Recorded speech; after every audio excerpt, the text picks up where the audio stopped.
हम कभी अपने शहर को मुतारिफ करवाते हैं ना, तो लोग हमसे पूछते हैं तुम्हारे पास क्या है, और हमारा सबका एक ही जवाब होता है, हमारे पास ख्वाजा गुलाम फरीद रहमतुल्लाह अलैह है। बस माडिड़ कोल हुमाडिड़ कोल आवस माडिड़ कोल सांवलिया दे नैन सलूने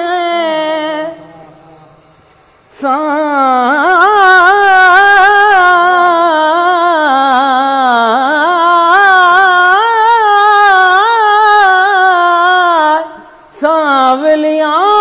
दे नैन सलूने कजल दी टकटोल कजल दी टकटोल यार सिपाहीड़ा आवस माडिड़ कोल हुमाडिड़ कोल आवस माडिड़ कोल हो यार सिपाहीड़ा आवस माडिड़ कोल मैं सावण दी मैं मन तारी मैं सावण दी मैं मन तारी सै छोला लख छोलो सै छोला लख छोल यार सिपाहीड़ा आवस माडिड़ कोल हुमाडिड़ कोल आवस माडिड़ कोल ओ गणहारी ना कहीं कम दी ओ गणहारी ना कहीं कम दी सोहना ऐब न फोलो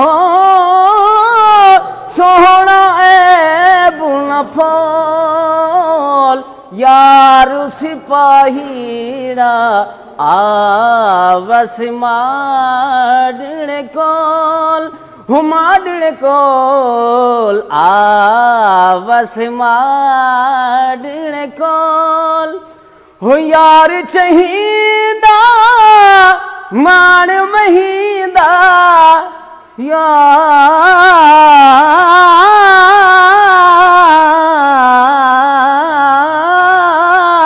यार चहीदा मान महीदा आवस माडिड़ कोल आवस माडिड़ कोल यार सिपाहीड़ा आवस माडिड़ कोल हुमाडिड़ कोल आवस माडिड़ कोल समझ फरीद में थी गमवासू समझ फरीद नाना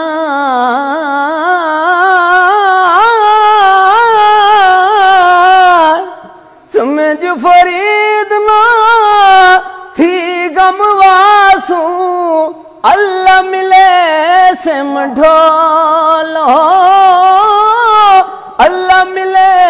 सिम ढोल यार सिपाहीड़ा